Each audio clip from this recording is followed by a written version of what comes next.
भारतीयों से हद दर्जे की नफरत करने वाले विंस्टन चर्चिल। इत्तेफाकन भारत के पहले दौरे में उनके साथ कुछ ऐसा भी हुआ था जिसने आगे चलकर उनकी जान बचाई। ये किस्सा है 1896 का। विंस्टन चर्चिल तब एक यंग मिलिट्री ऑफिसर हुआ करते थे। तैनाती हिंदुस्तान में हुई, पहली बार बंबई पहुंचे और जहाज से उतरने की जल्दबाजी थी, तो इसी जल्दबाजी में उनका कंधा अपनी जगह से बुरी तरह हिल गया। ये चोट उनके साथ जिंदगी भर रही। जब भी वो पोलो खेलते, उन्हें अपने हाथ को शरीर से कसकर बांधना पड़ता। इस घटना के 2 साल बाद चर्चिल सूडान में थे। यहाँ उन्हें ब्रिटिश फोर्स की तरफ से उम्दुरमान की लड़ाई में हिस्सा लेना था। हमला शुरू होते ही चर्चिल के रेजिमेंट ने तलवारों से हमला बोला, लेकिन चर्चिल अपना चोटिल कंधा इस्तेमाल नहीं कर सकते थे, इसलिए उन्होंने तलवार की जगह मिली अपनी पिस्टल निकाली। चर्चिल ने बाद में कहा कि यह लड़ाई इतनी भयंकर थी कि अगर उनका कंधा सही होता तो शायद तलवार की लड़ाई में वो जिंदा नहीं बच पाते। अजीब इत्तेफाक था। भारत की जमीन पर लगी एक चोट ने चर्चिल की जान बचाई, और इसी भारत के लिए चर्चिल का जुनून या कहिए नफरत इस कदर थी कि वो अंत समय तक कोशिश में लगे रहे कि इंडिया आज़ाद न हो पाए। घूस दी इसके लिए, प्रपंच रचे, और जब सफल नहीं हुए तो आज़ादी के बाद भी इस बात को लेकर खिसियाए ही रहे कि भारत हाथ से कैसे निकला। नमस्ते, मैं हूं निखिल और आप देख रहे हैं खबरगांव। 15 अगस्त आज़ादी की सालगिरह है। इस मौके पर आज आपको सुनाएंगे चर्चिल और इंडिया को लेकर उनकी सनक के कुछ अनसुने किस्से। 1930 का दशक था। ब्रिटिश सरकार एक बिल ला रही थी, गवर्नमेंट ऑफ इंडिया एक्ट। ये भारत को कुछ अधिकार देने की तैयारी थी। चर्चिल लेकिन इसके सख्त खिलाफ थे। वो अपनी आवाज़ पूरे ब्रिटेन तक पहुंचाना चाहते थे, लेकिन बीबीसी उन्हें मौका नहीं दे रहा था।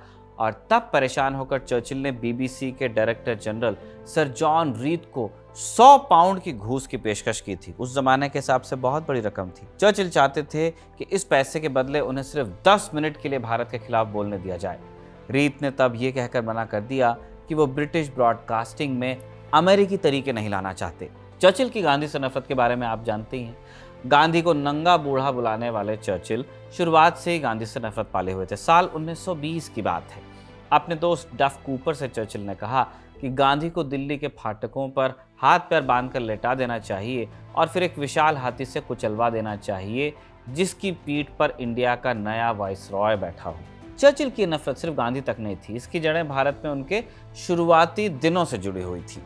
चर्चिल जब पहली बार हिंदुस्तान आए थे, एक मामूली अफसर थे। कंधे पे चोट लग गई थी, हमने पहले ही बता दिया। मामूली अफसर थे, तनख्वाह कम थी, तो कर्ज में डूबे रहते थे। इसलिए अपनी शान बनाए रखने के लिए उन्होंने भारतीय साहूकारों से खूब कर्ज लिया, जिनका ब्याज आप जानते ही हैं बहुत ऊंचा होता है। चर्चिल ने इन साहूकारों के बारे में लिखा कि वो बहुत मोटे, बहुत विनम्र, काफ़ी ईमानदार, लेकिन हद दर्जे के लालची थे। चर्चिल इन कारोबारियों से, जिन्हें बॉक्स वाला कहा जाता था, खूब नफरत करते थे। इन्हें बिना रीढ़ का दुकानदार कहते थे। इनके बजाय उन्हें भारत की वो कौमें पसंद थी जिन्हें मार्शल रेस कहा जाता था। ये बात आम है कि चर्चिल भारत को आज़ाद नहीं होने देना चाहते थे। उनके कई बयानों में बात दिखती भी है, लेकिन भारत को ब्रिटेन से अलग होने से रोकना चर्चिल के लिए सिर्फ शब्दों तक सीमित नहीं था। विश्व युद्ध के अंतिम दिनों में चर्चिल भारत को आज़ाद होने से रोकने का एक और प्लान बना रहे थे। इतिहासकार वॉल्टर रीड फाइटिंग रिट्रीट नाम की किताब में बताते हैं कि 1944 में चर्चिल ने अपने मंत्री लियो एमरी को एक प्लान के बारे में बताया। वो इसे नया राज कह रहे थे, न्यू राज। इस प्लान में 3 बातें थी। पहली, उन सभी ब्रिटिश ऑफिसर्स को भारत से निकालो जो नरम पड़ गए, या जैसा कि चर्चिल कहते थे, इंडियन से ज़्यादा इंडियन हो गए हैं। दूसरी, किसानों और दलितों के लिए ज़मीन सुधार करो। यहाँ चर्चिल का मकसद खास तौर पे भलाई तो नहीं था। वो चाहते थे कि इससे आम जनता का समर्थन जो भी कांग्रेस के पास है वहाँ से छिटके और वो सीधे ब्रिटिश सरकार के लिए लॉयल हो जाए। तीसरी, गांव में रूस की तर्ज पर कलेक्टिवाइजेशन यानी सामूहिक खेती शुरू की जाए। ये प्लान सुनकर एमरी सन्न रह गए। उन्होंने प्रधानमंत्री से सीधे सीधे कहा कि सर, आपकी और हिटलर की सोच पे ज़्यादा फर्क नहीं है। चर्चिल जानते थे कि ब्रिटिश साम्राज्य बना कैसे था। 1914 में उन्होंने एक मौके पर यह सच कबूल भी किया था। उन्होंने कहा कि हमारी विशाल और शानदार सल्तनत मुख्य रूप से हिंसा के दम पर हासिल की गई थी और काफ़ी हद तक ताकत से ही बनाकर रखी गई थी। लेकिन सालों बाद जब चर्चिल ने अपनी किताब में इसे बयान का जिक्र किया तो उन्होंने बड़ी चालाकी से हिस्सा हटा दिया। वो सच जानते थे, लेकिन दुनिया को एक अलग कहानी सुनाना चाहते थे। 1945 में जब चर्चिल चुनाव हार गए, वो समझ चुके थे कि भारत का मामला उनके हाथ में अब नहीं रहा। वाइसरॉय लॉर्ड वेवेल उनसे मिलने आए। चर्चिल की हताशा साफ दिख रही थी। जब वेबल विदा लेकर लिफ्ट की तरफ बढ़े तो चर्चिल ने आखिरी टूटी आवाज में कह दिया, keep a bit of India, यानी भारत का एक टुकड़ा तो रख लो। बावजूद इसके चर्चिल की ये मंशा पूरी नहीं हुई, लेकिन भारत के बंटवारे से भी चर्चिल का कुछ संबंध तो था ही। एक किस्सा बताता है कि आज़ादी से पहले चर्चिल शायद जिन्ना को भी समर्थन दे रहे थे। इतिहासकार एलेक्स वॉन टंजलमन अपनी किताब इंडियन समर में साल 1946 की एक घटना का जिक्र करते हैं। उस साल 7 दिसंबर को जिन्ना चर्चिल से मिलने पहुंचे और ये मुलाकात चर्चिल के कंट्री हाउस में हुई थी जो चार्टवेल में था। इस मुलाकात के बाद एक और मौके पर जिन्ना ने चर्चिल को एक लंच पर बुलाया, लेकिन चर्चिल जानते थे कि जिन्ना के साथ पब्लिक में दिखना ठीक नहीं होगा। तब चर्चिल ने 11 दिसंबर 1946 को जिन्ना को एक सीक्रेट खत लिखा कि लंच पर तो आना चाहता हूं, लेकिन शायद हम दोनों के लिए यही समझदारी रहेगी, यही सही होगा कि हम पब्लिक में एक दूसरे के साथ न दिखें।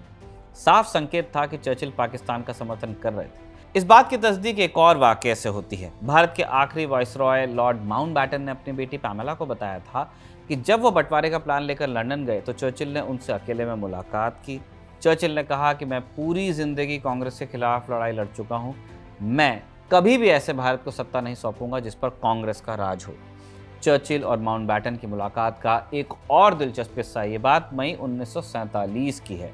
लॉर्ड माउंटबैटन भारत की आज़ादी का प्लान लेकर लंदन पहुंचे। अब इन्हें विंस्टन चर्चिल से भी मिलना था, क्योंकि वो उस वक्त विपक्ष के नेता थे, एलओपी। माउंटबैटन चर्चिल से मिलने घर गए। उन्होंने देखा कि चर्चिल बिस्तर में ही हैं, वो वहीं से अपना सारा काम कर रहे थे। चर्चिल की उन दिनों आदत थी कि वो सुबह सुबह बिस्तर से ही मीटिंग करते थे और उनके हाथ में अक्सर सिगार और विस्की सोडा का गिलास होता था। लेकिन उस दिन वहाँ कुछ और भी था। चर्चिल के साथ उनका पालतू कुत्ता रूफस और उनका पालतू तोता टोबी था। इतिहासकार एलेक्स वॉन टंजलमन अपनी किताब इंडियन समर में लिखती हैं कि वो तोता चर्चिल के सिर पर रखे एक स्पंज पर बैठा हुआ था। तो नज़ारा कुछ ऐसा था कि एक तरफ भारत के भविष्य पर गंभीर चर्चा चल रही थी कि करोड़ों लोगों का होगा क्या, और दूसरी तरफ दुनिया के सबसे बड़े नेताओं में से एक विंस्टन चर्चिल के सिर पर एक तोता बैठा था। तोते से चर्चिल के दिमाग की गर्मी कम हुई थी या नहीं, ये हम नहीं जानते, लेकिन भारत हाथ से जाने की कड़वाहट मरते दम तक चर्चिल के मन में रही। और भारत की आज़ादी के बाद जब एक पार्टी में लॉर्ड माउंटबैटन उनसे मिले तो चर्चिल ने उन्हें झिड़कते हुए कहा भी था कि डिकी, तुमने भारत में जो किया है बहुत गलत है, ऐसा है जैसे तुमने मेरे चेहरे पर चाबुक मारा हो।